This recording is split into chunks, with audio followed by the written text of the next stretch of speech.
अप्रैल 2026, ये डेट आप कहीं नोट कर लेना, या आपके रजिस्टर के अंदर नोट कर लेना, या आपके मोबाइल की नोटबुक के अंदर नोट कर लेना, क्योंकि 1 अप्रैल आपके यूपीआई, आपके ओटीपी, आपके बैंक अकाउंट को सभी को सुरक्षित करने वाला है। तो 1 अप्रैल आपके लिए क्या है, बहुत ही बड़े 8 फैक्टर क्या है आपको मैं बताने वाला हूं। तो आइए बात करते हैं। पहला फैक्टर आपके सामने, यानी डायनेमिक टू फैक्टर ऑथेंटिफिकेशन। ये क्या है, तो ये आपका हर पेमेंट को जांचा जाएगा, यानी आप कोई भी ट्रांजेक्शन कर रहे हैं, यानी अभी आपने ट्रांजेक्शन दिल्ली से किया, अब दूसरी बार ट्रांजेक्शन आपने यूपी किया, और तीसरी बार आपने लखनऊ किया, तो इस तरह के ट्रांजेक्शन पर अब आपको जांचा जाएगा। अब आपको क्या किया जाएगा, वहां पर आपकी जांच होगी, यानी आपका पेमेंट जो बिना अप्रूव नहीं होगा ट्रांजेक्शन, तो वहां पर आप जैसे ट्रांजेक्शन करेंगे, यानी आप अहमदाबाद के अंदर ट्रांजेक्शन कर रहे हैं, कभी आपने उदयपुर ट्रांजेक्शन कर लिया, तो उन पेमेंटों के ऊपर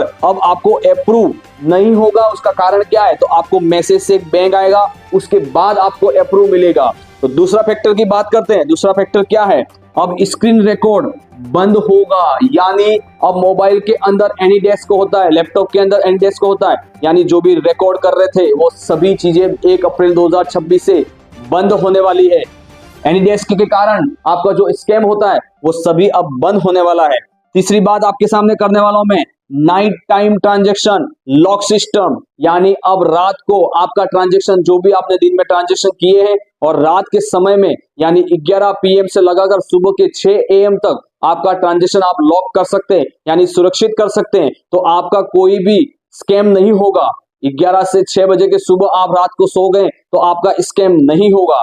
तो चौथी बात आपके सामने करते हैं। चौथी बात आपके सामने, ओटीपी सिस्टम बंद, यानी जो भी ओटीपी आपके सामने आ रही थी वो सभी ओटीपी अब मैसेज द्वारा जो आपको मिल रही थी वो सभी ओटीपी 1 अप्रैल 2026 से बंद होने वाली है। तो इसी तरह से आप और भी फैक्टर जानना चाहते तो पार्ट 2 को देखना नहीं भूले। तो चैनल को सब्सक्राइब नहीं किया तो जल्दी से सब्सक्राइब कर ले।